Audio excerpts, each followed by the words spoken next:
Gracias por la presentación y por la invitación también. Y hoy voy a hablar un poco sobre los temas que me interesan, que tiene que ver con geometría algebraica en característica positiva. Y bien, tal vez lo primero que voy a decir es que es la primera vez que hablo en español sobre esto y tal vez, bueno, por ahí tal vez va a salir una palabra en otro idioma. ¿En alemán? No, en inglés. Bien, voy a hablar sobre curvas regulares no lisas de género 3.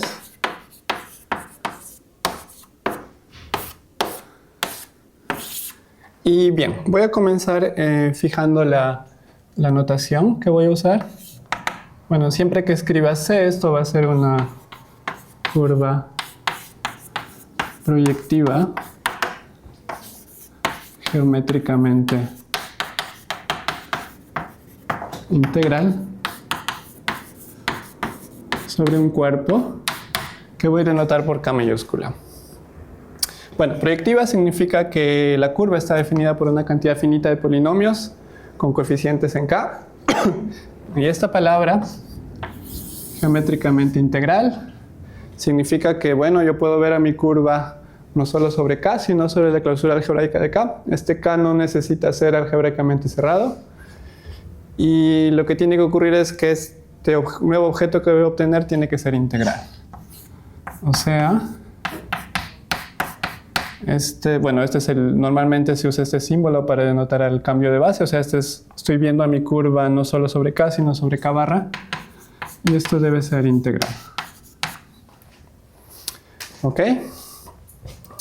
Siempre que escriba P, esto va a ser la característica de K, que en principio puede ser 0, aunque yo voy a estar más interesado en el caso en que P es positiva, o sea, un número primo. Y G va a ser el género de C, de mi curva. Este es el género usual que se considera para curvas. Por ejemplo, si C fuera una superficie de Riemann, o sea, si K fuera el cuerpo de números complejos, entonces este sería el género que uno ve en un curso sobre superficies de Riemann. Bien, entonces lo que voy a hacer ahora es explicar qué quiero decir con regular y liso. Entonces, cuando digo que C es regular, lo que quiero decir es que, bueno, este C es una variedad algebraica, entonces tiene anillos locales, y todos estos anillos locales tienen que ser regulares. O sea, los anillos locales de C son regulares. Regulares de acuerdo con el álgebra conmutativa. Y de hecho, como estamos en dimensión 1, esto significa que estos anillos locales tienen que ser anillos de evaluación discreta, o sea, TBRs. Bien, y cuando digo que C es lisa, lo que quiero decir es dos cosas. La primera es que mi curva tiene que ser regular. Y la segunda es que si yo veo a mi curva no solo sobre K, sino sobre K barra, esta curva que voy a obtener tiene que ser regular. O sea,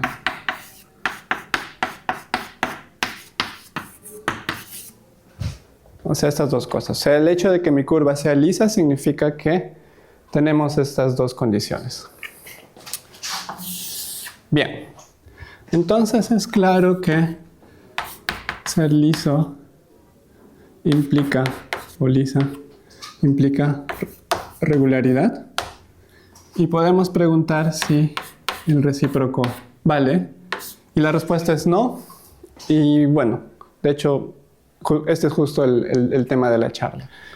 Y bueno, esto puede ser un poco confuso la primera vez que uno lo ve, porque si uno estudia geometría algebraica clásica, o sea, sobre un cuerpo algebraicamente cerrado, o geometría compleja, por ejemplo, uno se encuentra con estas nociones de variedades regulares, lisas o no singulares, y esas tres coinciden, ¿no? Y el punto es que las definiciones que yo he dado no contradicen esa equivalencia de definiciones. De hecho, si K es perfecto, y esto ocurre, por ejemplo, en característica 0, o si K fuera algebraicamente cerrado, por ejemplo. Estos son ejemplos de cuerpos perfectos.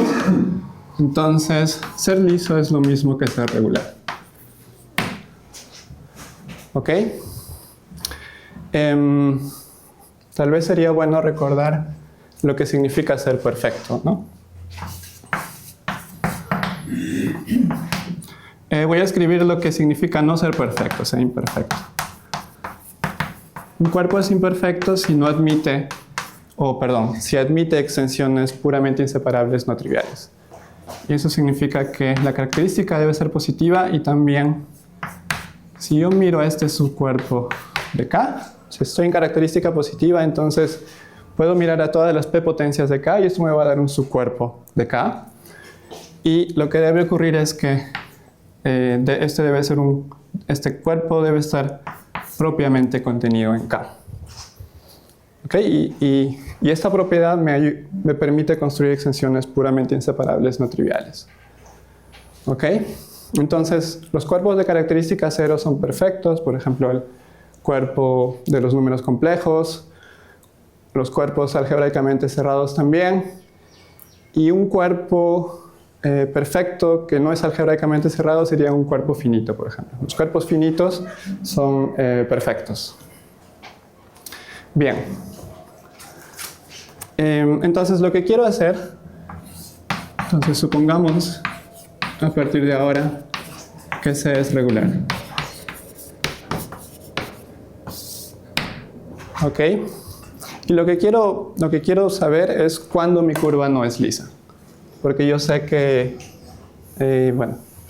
liso implica regular, pero no recíprocamente. Entonces, lo que puedo hacer, yo sé que para ver si mi curva es lisa, tengo que mirar a esta curva. Yo ya sé que mi curva es regular. Entonces, esta curva puede no ser regular, pero lo que puedo hacer es mirar a su normalización. Ahí obtengo una curva regular. Y entonces puedo calcular el género de esa curva.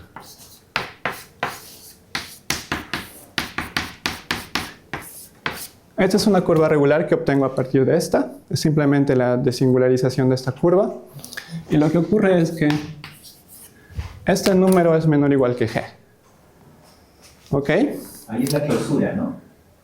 ¿Esto? En K, en el producto tensorial. Normalización.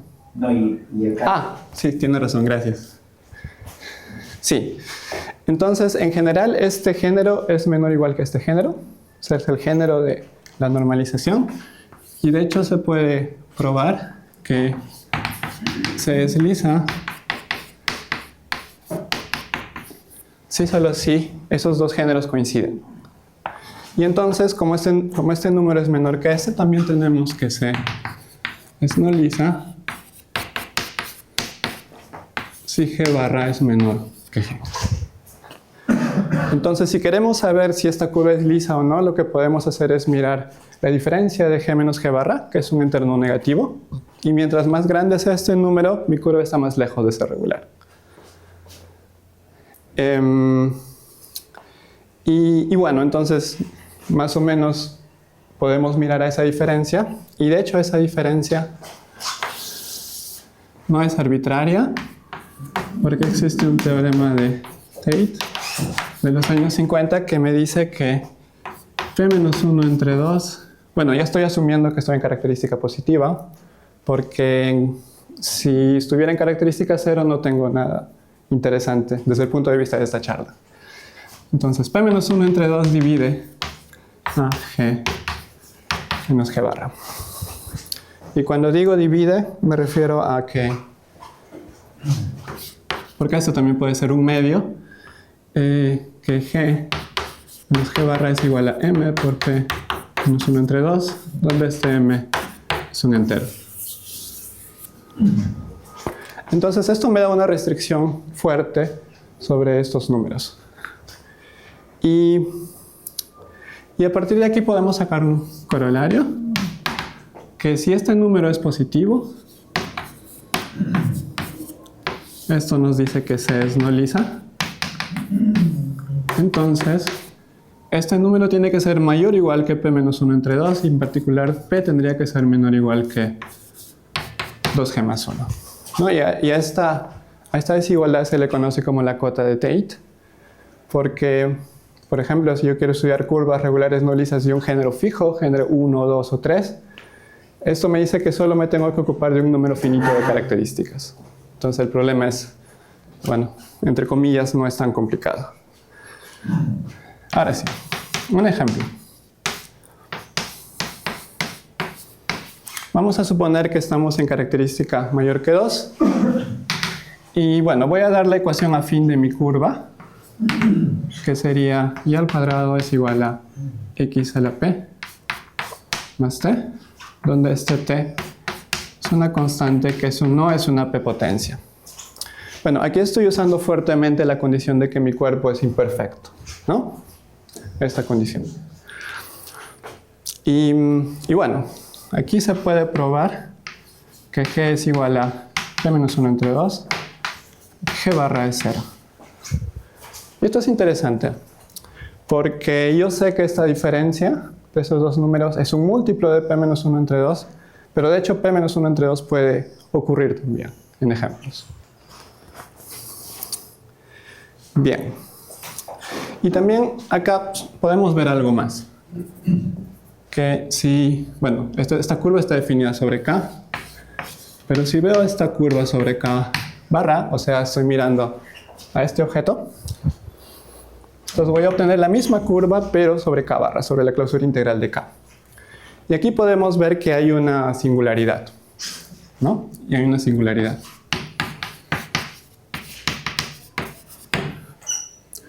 Que es el punto xy igual a p a la 1 entre p, 0.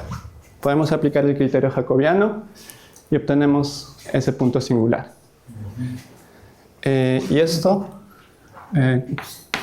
es visible en K barra, pero no en K. No en K. ¿Ok? Bueno, la razón por la que no es visible en K es que el t a la 1 entre p no pertenece a K, por esta condición. Entonces tengo una singularidad que está en mi curva C, que es regular, pero que no es visible sobre K. Entonces más o menos de esa forma podemos pensar en estos objetos. Curvas regulares, bueno, el hecho de que sea regular me dice más o menos que no hay singularidades, pero sí hay, pero están escondidas, ¿no? No son visibles sobre K, aparecen solo cuando hacemos el cambio de base. Estoy viendo que hay un error. Hay un error.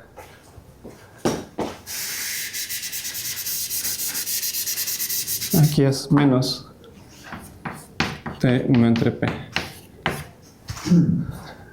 Bueno, a veces yo me confundo con los signos porque yo suelo trabajar en característica 2. En característica 2 no hay diferencia, ¿no? Entonces, cualquier signo funciona. Ya. Otro ejemplo. Estoy seguro todos hemos escuchado alguna vez en nuestra vida. Curvas elípticas.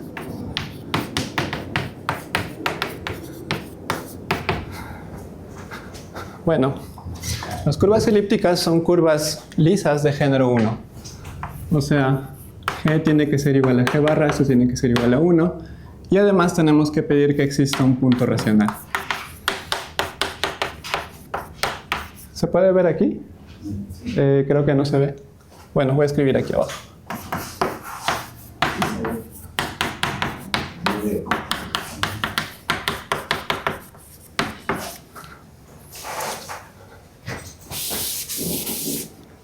Muy bien, entonces, de hecho este punto racional se usa para construir la forma normal de Weierstrass.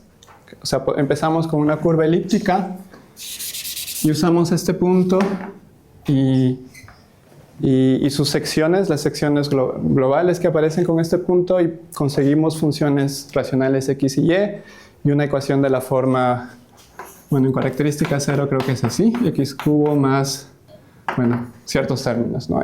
Existe mucha teoría sobre curvas elípticas. Y el punto es que con esta forma normal de Weierstrass, lo que conseguimos es ver que estas curvas son curvas cúbicas lisas, curvas planas, o sea, cúbicas de grado 3 con puntos racionales.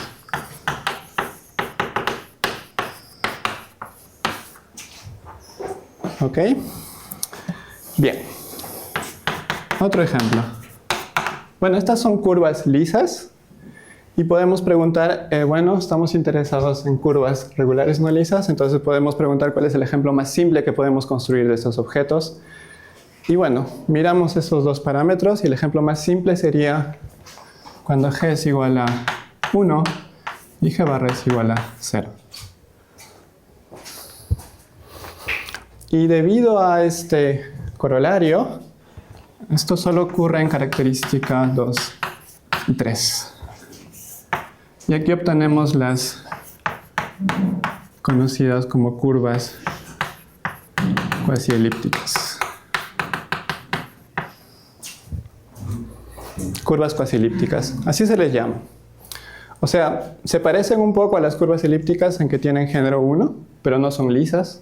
Como no son lisas, pues se les llama cuasi elípticas. Y bien, estas curvas son muy importantes.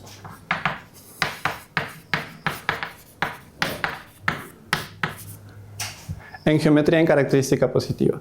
Bueno, son importantes porque juegan un rol importante, bueno, un rol crucial en la clasificación de superficies algebraicas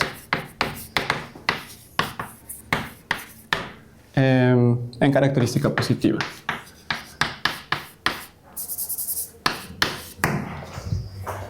Ok, entonces voy a borrar aquí.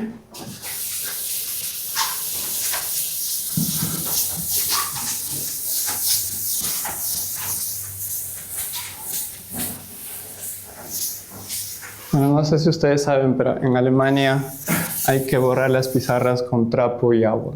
Estoy feliz de no hacer eso más. Que es difícil. Bueno, como un paréntesis, voy a recordar un poco esta clasificación que técnicamente no es parte de la charla, pero es interesante. Entonces tenemos esta clasificación de superficies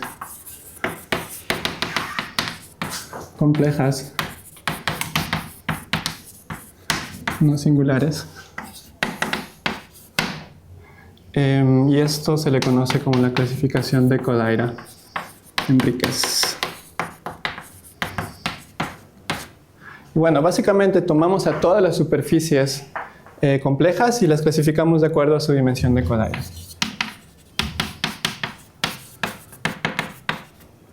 Entonces, como estamos en dimensión 2, tenemos 4 posibilidades. La dimensión de Kodaira puede ser menos infinito, 0, 1 o 2. Entonces, para menos infinito, obtenemos las superficies regladas y en particular las racionales. Y también hay superficies de, bueno, entre las racionales las de Hirzebruch y muchas otras. Bueno, para dimensión de Kodaira 0 obtenemos 4 clases de curvas que son muy estudiadas hoy en día. Las K3, superficies de Enríquez, superficies abelianas y bielípticas, que también son llamadas hiperelípticas. Para dimensión de Kodaira 1 tenemos las superficies elípticas y en dimensión de Kodaira 2 de tipo general. Bueno, esta es la clasificación de Kodaira-Enríquez de superficies, ¿no? Y esto vale sobre el cuerpo de los números complejos. Y todo esto fue extendido a característica positiva con métodos algebraicos por, bueno, característica positiva por Bombieri y Mumford. Ok, son dos matemáticos que ganaron la medalla Fields, de hecho. Y bueno, lo que ellos probaron fue que básicamente en característica positiva tenemos lo mismo, con algunas diferencias, ¿no? Que aparecen nuevos objetos. Aparecen una nueva clase de superficies, que son las superficies cuasi elípticas.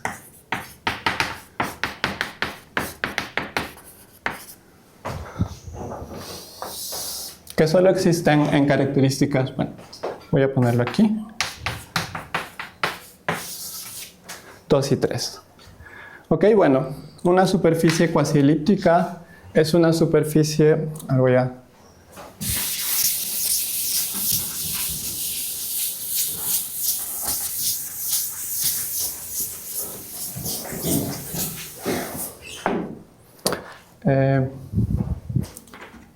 una superficie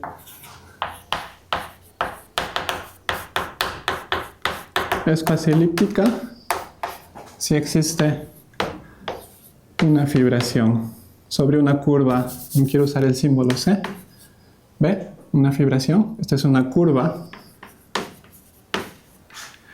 tal que las fibras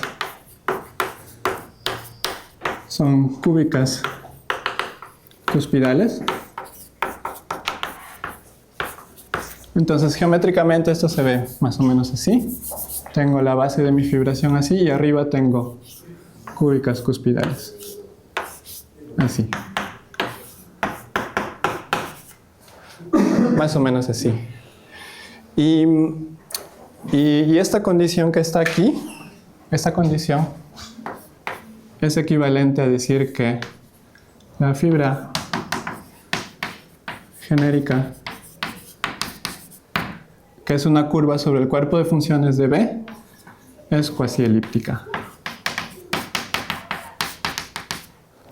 Estas dos condiciones son equivalentes. Entonces, estas curvas cuasi elípticas aparecen como fibras genéricas de fibraciones cuasi elípticas. Entonces, ellas juegan un rol crucial en esta extensión de la clasificación de superficies, ¿no? Y entonces básicamente en característica diferente de 2 y 3 la clasificación es la misma que en característica 0, pero en característica 2 y 3 hay algunas sutilezas, ¿no?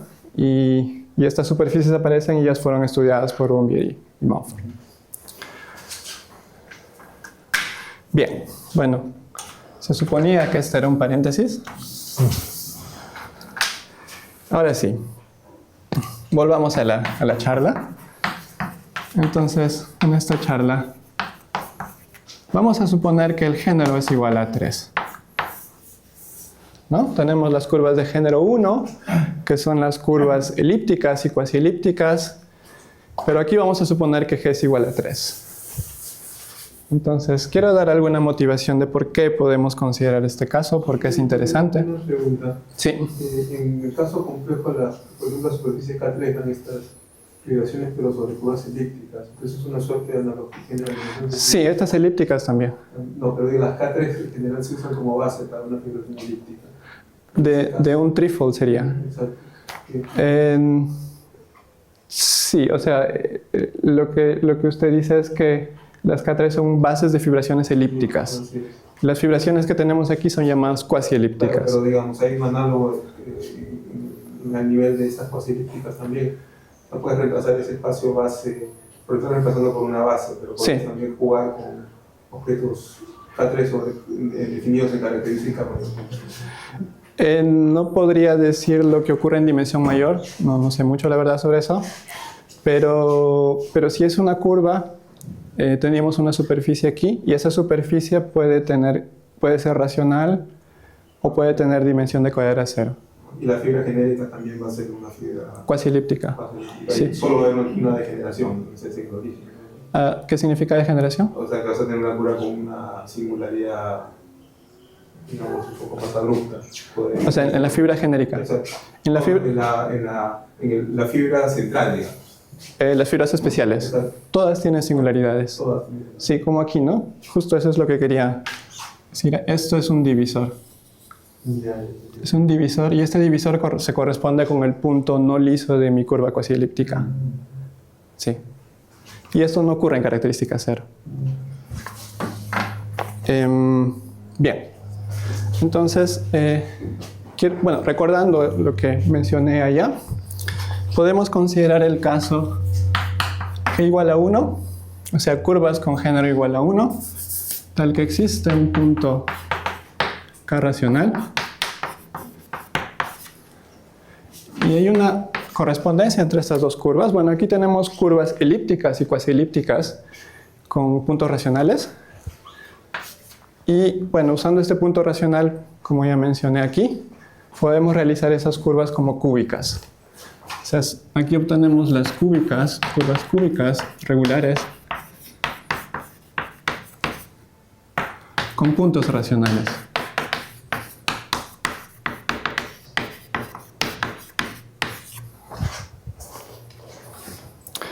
Y bueno, estos objetos son los mismos. ¿Ok? Y lo interesante es que aparecen dos números aquí. Por un lado tengo cúbicas aquí, que me dice que el grado es 3.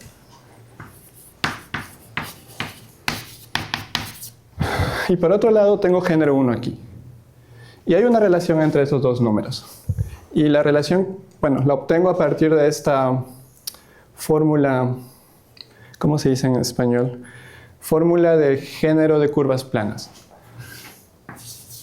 Que me dice que si yo sé el grado de mi curva, puedo calcular su género con esta fórmula. Y en este caso obtengo 1. Y lo interesante es que si yo paso al grado 4, y obtengo entonces 3, ¿no? Entonces, si yo quiero estudiar curvas cuárticas, o sea, de grado 4, entonces voy a ocuparme del caso g igual a 3. Y de ahí viene más o menos la motivación para estudiar estas curvas.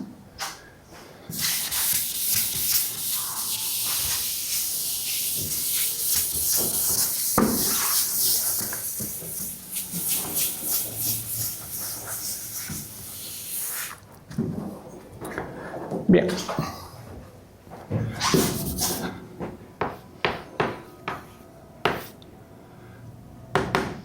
Muy bien. El teorema que... ¿Cómo se dice advertise en español? Que vende. Sí, bueno, el teorema que quiero publicitar o discutir, compartir, sería este que está aquí. Tengo una curva regular, no hiperelíptica, sobre K. Obviamente me ocupo del caso g igual a 3, ¿no? Y como estoy interesado en curvas regulares no lisas, el g barra tiene que ser menor que 3. O sea, g barra puede ser 0, 1 o 2. Entonces, voy a tomar el caso más simple, g barra igual a 0. Y entonces, por la fórmula de Tate que acabo de borrar, que me decía que b menos 1 entre 2 divide a g menos g barra, que en este caso es 3. Esto solo puede ocurrir en características 2, 3 y 7. Y aquí vamos a considerar el caso 2, porque los otros casos ya fueron considerados. Y bueno, no he definido lo que es una curva no hiperelíptica, pero esta hipótesis junto con esta, lo único que me está diciendo es que mi curva C es una cuártica.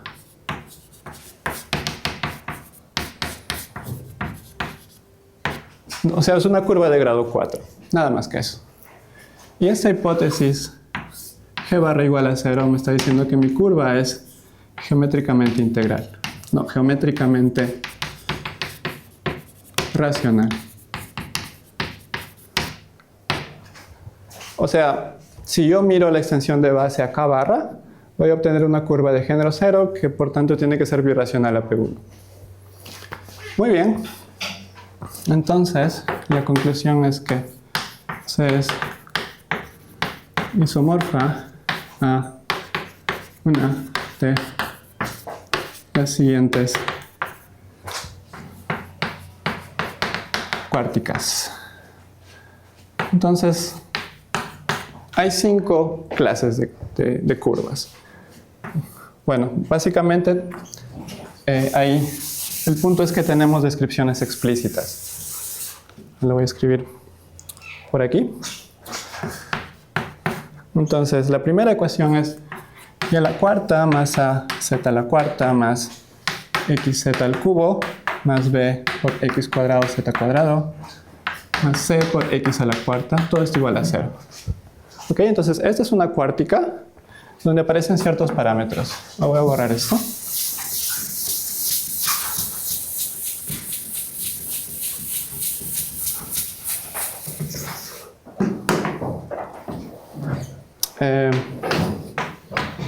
Donde, bueno, tal vez voy a usar este espacio.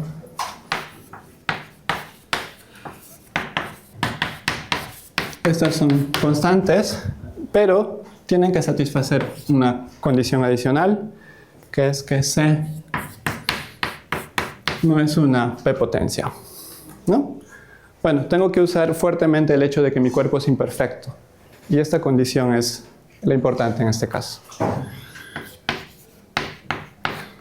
Bueno, la segunda familia de curvas es esta, y cuarta más a por z a la cuarta más b por x cuadrado y cuadrado más c por x cuadrado z cuadrado más b por x cubo z más b por x a la cuarta igual a 0. Voy a obtener también, en este caso tengo 4 constantes, entonces A, B, C están en K. Y de nuevo tiene que aparecer una condición de este tipo. En este caso es el A que no está en K2 y el B que es diferente de 0. Muy bien. La tercera ecuación no lo voy a escribir porque es muy complicada y tal vez no vale la pena. Pero bueno, hay una tercera familia de curvas. La cuarta no es tan complicada y la puedo escribir. Y la cuarta más az a la cuarta más xz al cubo más b x cubo z más c por x a la cuarta igual a 0. Y aquí de nuevo tenemos, aquí en este caso tengo 3 constantes nada más. Y una de ellas tiene que no debe ser una P potencia. Y en cuanto a la quinta familia, tampoco la voy a escribir. Digamos, he escrito solo las ecuaciones más simples. Y bueno, tal vez algo interesante es que esta ecuación es un poco parecida a esta ecuación, pero no son del todo iguales. Y de hecho, o lo que dice el teorema es que básicamente hay una clasificación completa de todas estas curvas. O sea, tengo 5 familias de curvas, las cuales son disjuntas. Cuando digo disjuntas me refiero a que si tomo 2 curvas de familias diferentes, entonces no son isomorfas. Y de hecho se puede dar una caracterización intrínseca, o sea, con propiedades intrínsecas que las distinguen, ¿no? Y eso es lo que quiero discutir ahora. Muy bien. Entonces, algunas propiedades de estas curvas. Bueno, básicamente quiero apuntar 3 propiedades. La primera es que C es un cubrimiento doble puramente inseparable de una curva cuasi elíptica. Entonces yo había mencionado las curvas cuasi elípticas y de hecho se puede probar que este C es un cubrimiento doble de una curva cuasi elíptica. Y para probar eso, o bueno, para explicar nada más, no voy a probarlo. Bueno.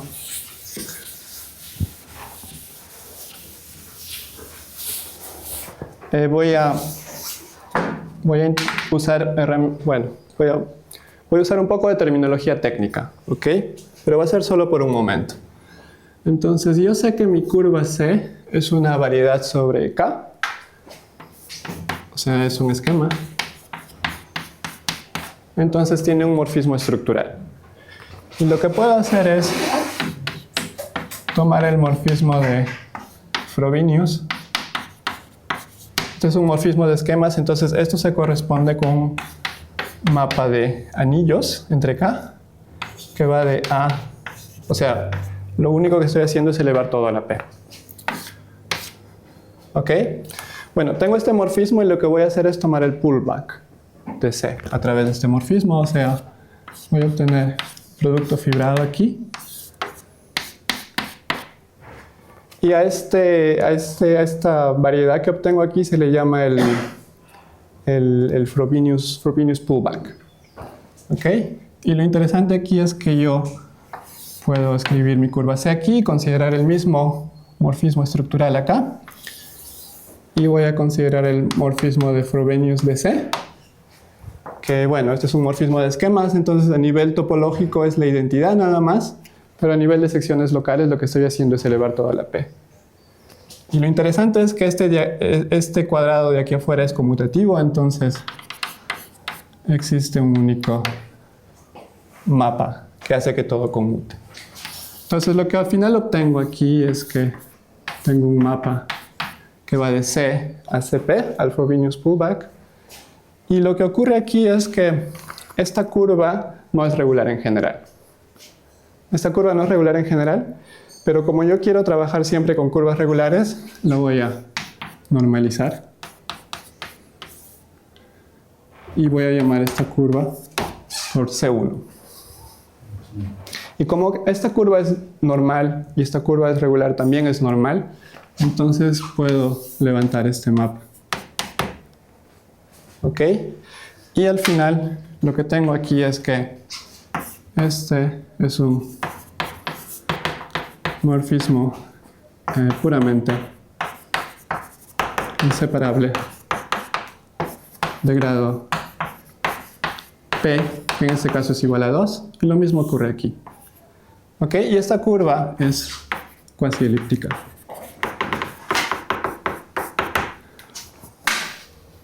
Ok. Entonces, lo único que yo quería explicar aquí es que esta curva cuasi elíptica se construye de manera canónica a partir de mi curva C. O sea, estoy considerando procedimientos puramente canónicos y algebraicos. Aquí tenemos el producto fibrado con esta propiedad universal, la normalización con propiedad universal y nada más que eso. Y ahora nos podemos olvidar de esta parte técnica. Lo importante es que tengo mi curva cuasi elíptica C1. Muy bien. La segunda propiedad, porque la primera era que existe esta curva cuasi elíptica, la segunda propiedad es que existe un único punto no liso en mi curva C que voy a denotar por X. ¿Ok? No he hablado de puntos no lisos, no he explicado qué significa ser liso y no liso, pero el punto esencial aquí es que si mi curva no es lisa, entonces deben existir puntos no lisos. Y lo que ocurre acá es que existe un único punto no liso, y eso es interesante. Y la tercera propiedad que quiero mencionar es que yo puedo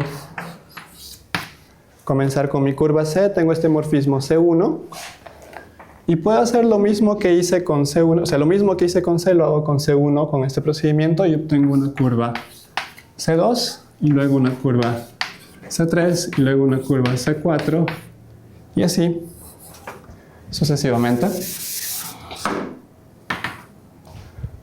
Y entonces tengo mi punto X que pertenece a C. Y puedo mirar a su imagen, y luego la imagen en C2, y luego la imagen en C3, y así sucesivamente. ¿No? Bien, entonces el punto es que estas curvas que aparecen aquí tienen propiedades interesantes.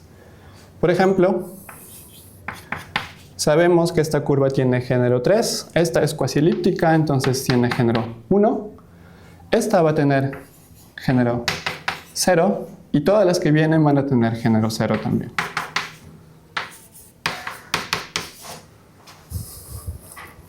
Entonces esta es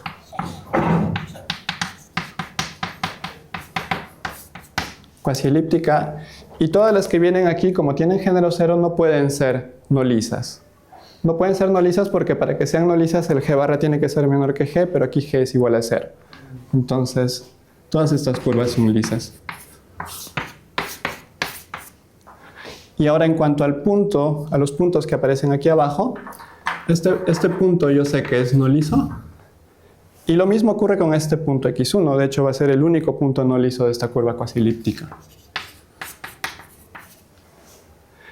Y en cuanto a estos otros puntos, pues todos van a ser lisos porque las curvas ya son lisas. Entonces, estos puntos son lisos. Eso es como que se va esterilizando a P1, ¿no? Sí, eso es lo que quiero mencionar ahora. Ahora, lo que ocurre aquí es que, y esto es interesante, y aquí es, bueno, este es el punto de partida de la prueba del teorema, digamos, es que este C3 es de hecho un punto racional. Y lo mismo ocurre con x4 y todos los que vienen después. Ahora, como estas curvas son lisas de género 0 y tienen un punto racional, entonces deben ser racionales. O sea, estas curvas van a ser racionales a partir de C3, porque ya tengo un punto racional. Pero sobre C2 no puedo decir mucho. ¿Ok? Ahora, el ser racional es una condición muy fuerte, es mucho más fuerte que ser liso. Ser racional implica ser liso. Entonces, como acá tengo puntos no lisos, entonces estos puntos no son racionales. Pero este punto que es liso podría ser racional. Yo no puedo decir nada al respecto. Entonces podemos preguntar si este punto es racional o no. Y eso me da un primer criterio para distinguir a las clases de curvas. Entonces voy a dibujar una tabla.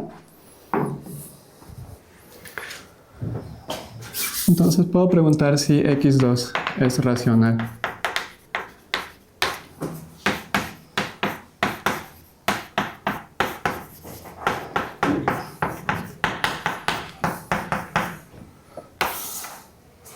¿No? Y ocurre que va a ser racional para la primera clase y la tercera, pero no para las restantes.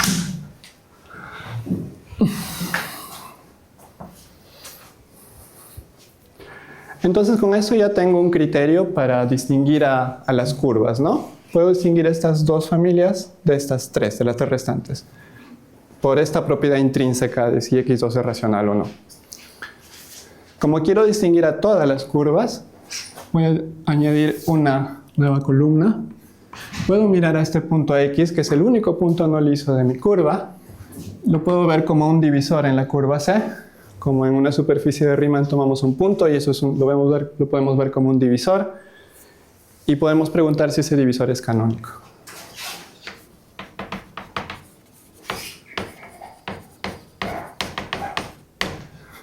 Y resulta que esto es verdad para la primera y la segunda, pero no para las tres restantes. ¿Ok? Entonces con esto ya puedo distinguir a casi todas las familias, excepto las dos últimas, porque tienen la misma respuesta a las dos preguntas. Y bueno, para distinguir a estas dos, voy a añadir una tercera columna y voy a escribir E igual a KC2. Este E es el cuerpo pseudo canónico. que no voy a definir porque no hay suficiente tiempo, pero este es un subcuerpo del cuerpo de funciones de mi curva C, y este K2 es el cuerpo de funciones racionales de este C2, que en principio es un subcuerpo del cuerpo de funciones racionales de C. Entonces podemos preguntar si estas dos curvas, si estos dos cuerpos coinciden, y esto es verdad para la primera familia y la cuarta familia, pero no para las restantes. Y con eso podemos distinguir intrínsecamente a todas las familias. ¿Cuánto tiempo me queda? 5 minutos. Ya. Muy bien. Lo último que voy a hacer es discutir rápidamente un ejemplo.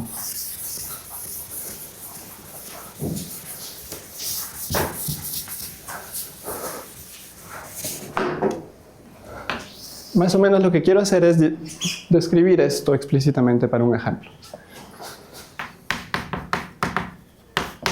Y lo que voy a hacer es, voy a mirar, bueno, acabo de borrar, ¿no? La familia 1. La familia 1, que, bueno, lo borré. Y entonces obtengo esta curva, que es y a la cuarta, más xz al cubo, más c por x a la cuarta. Todo es igual a 0, donde este c es una constante que no es un cuadrado. Muy bien, tengo esta curva C y puedo dar la descripción de qué obtengo como C1. Como C1 obtengo una curva cuasi elíptica de grado 3, una cúbica, v cuadrado más w cubo más c por w al cubo igual a 0. Bueno, aquí el espacio ambiente es P2, X y Z. Aquí es, bueno, tal vez sería mejor escribir así.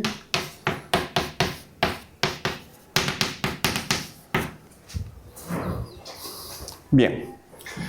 Y tenemos el morfismo que va de C a C1, que toma el punto X y Z y lo lleva a X cuadrado, Y cuadrado, XZ. Bien. Puedo seguir describiendo a C2.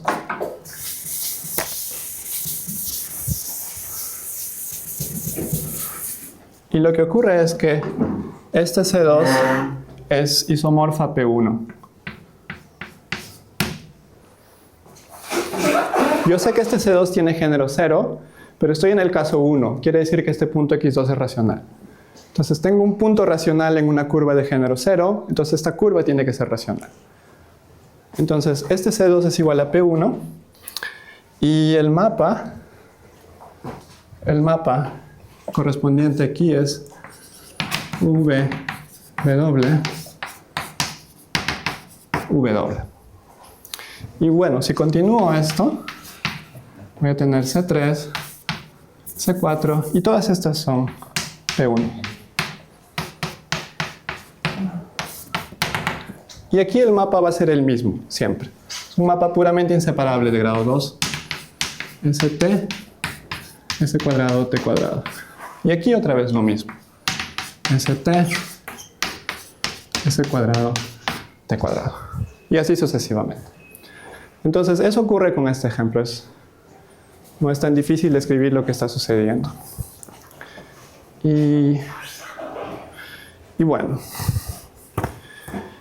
Tal vez lo último que quiero mencionar antes de terminar es que, como mencioné, las curvas cuasi elípticas son importantes porque ocurren como fibras genéricas de fibraciones, ¿no?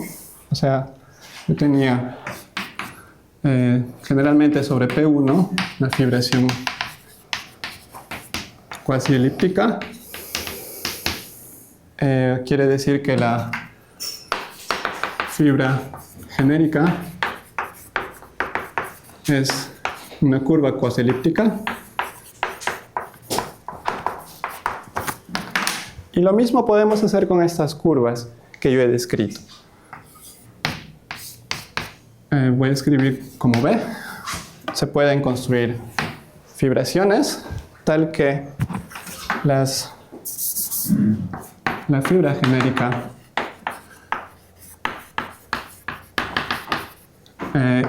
son estas curvas.